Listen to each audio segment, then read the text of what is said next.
mine had asked me to send him the link to the video where I learned how to make the alcohol stove that I use. But I couldn't find the link, so I thought I'd just shoot my own video, step by step, on how I make the Fancy Feast stove that I currently use in my backpack on quick solo trips and that kind of stuff. I'll put a link down below for the winter test that I did of this stove in the midst of a blizzard a little while back. Well, let's get to it. So as you can see, Tropical Storm Arthur is blowing pretty good. So I figured I'd take a few minutes inside and go through the step-by-step of this stove. So let's get right to it. So let's go through the things we're going to need to make this here alcohol stove. This is the one that I currently use. It's been used quite a bit and still works great. So the first thing you're going to need is a cat food can, a Fancy Feast or this, Amigo. It's a little bit cheaper. I don't have a cat, so I'm just going to open it up and clean it out. So once it's all cleaned out, that's all you can do with that. Then you need a little bit of fiberglass mesh. You're going to need a tape measure, pair of scissors, an aluminum stadium bottle. If you don't drink beer, I'm sure you can find somebody that will drink it for you. I made up this little jig here because I knew I was going to be making a few of these stoves, and it just makes it easier to hold the bottle straight when you're cutting through it with the hacksaw. So if I just cut the end off here, as close to the bottom as I can, because I want to save as much as possible.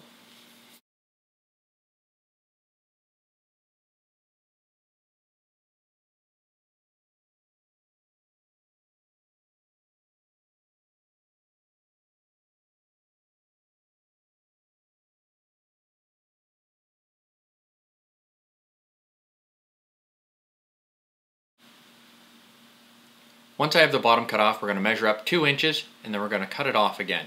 Now if you don't have a jig or don't want to make one, you can just take your Sharpie or a marker and mark a 2-inch ring all the way around and cut that.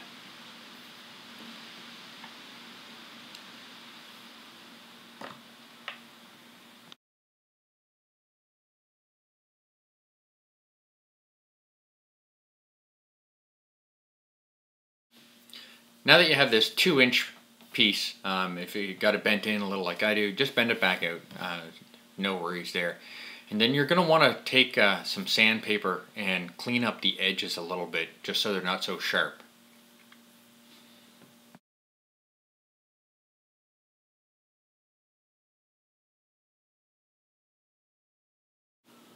Next we're going to take our fiberglass cloth, lay it out, and figure out exactly about how much we're going to need. And you're going to want to double it over so you have a folded edge at the top. So we just take the piece that we cut and use that kind of as a guide. We want to be about twice that height. So, and then we'll just measure that just somewhere close and cut it straight across.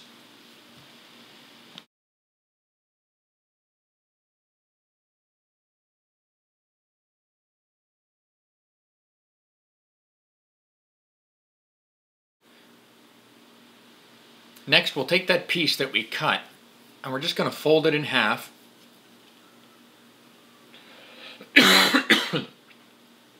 We'll just fold it in half, and then we're going to take our piece of the beer bottle that we cut and just roll that just to see how much we have. On this piece that I have, it looks like we're going to have about twice as much as we're going to need.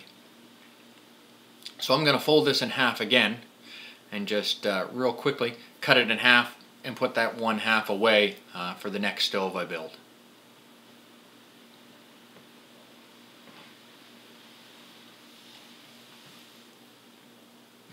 We're just going to wrap it around and make sure it goes all the way around, plus a little bit more than that. It goes around about 1.5 times. We're going to make sure it sticks up about the same height as the cat food can.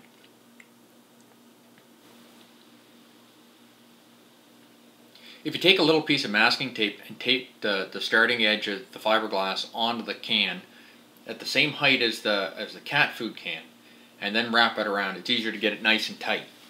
And I'll even tape this second edge in place as well to hold it for me.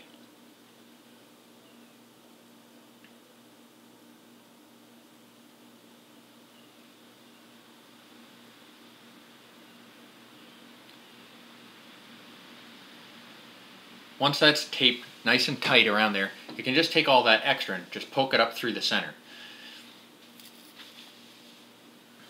Then if you look at your cat food can where it's got the pull top, it has this sharp little edge all around the inside. I'm just taking the end of my scissors to bend it in. You could use a screwdriver or whatever. You just want to bend that down so everything fits together.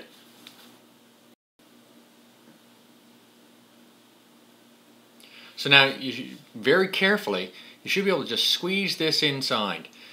And I almost have to screw the two of them together to get them to fit. It's a really tight fit, but it will go. And if you just kind of ease it all in there, and you can see that the edge is just right at the top of the cat food can. So just poke all that other stuff down inside. That's going to work as your wick once you add the fuel to it.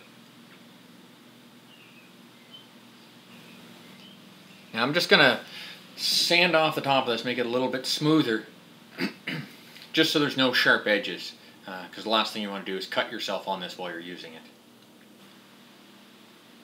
So once it's all sanded smooth, I'm going to actually take my hacksaw and make a couple of little notches around the outside edge. Now these notches, they're just to allow the inside to breathe. What can happen without it is the stove gets hot, you have your pot sitting on it, it builds up pressure inside and actually pushes out fuel out through the wick. But with just these tiny little air holes, it'll stop that pressure from building up inside. Now the fuel I'm using, it's actually a fondue fuel from the dollar store. It's just methyl hydrate is what it is. So I got my pot full of water, got a lid for it.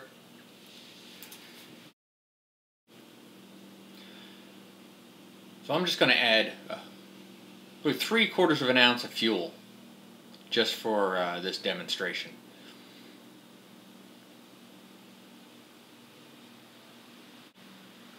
Spark from my ferro rod, and we're lit.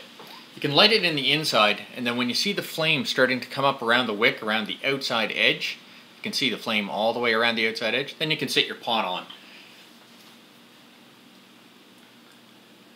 Then you're good to go to wait for your water to boil.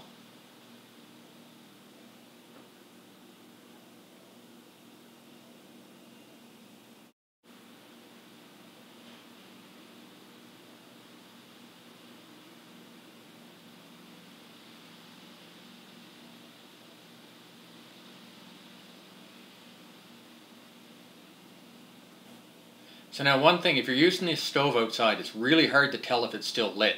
So if you need to add more fuel or you want to put it out, you can't blow it out. You can take a pot and put it over the top to smother it. Now you need to make sure that it's fully out before you are adding any fuel. I've seen videos of people burning themselves pretty bad by adding fuel to a stove they thought was out. So always check it with your hand, and it should be cool to the touch before you add any fuel. If there's still leftover fuel and you're sure it's out, you can pour it back into your fuel container. But you can imagine how dangerous this would be if the stove still happened to be lit. But even after dumping out all that fuel, there's still some residual left in the stove. So let's burn that there off.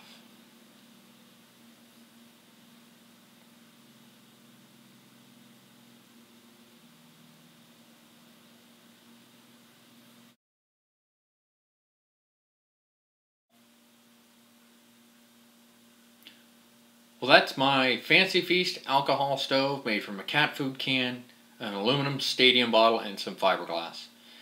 Thanks for watching. We'll see you again soon.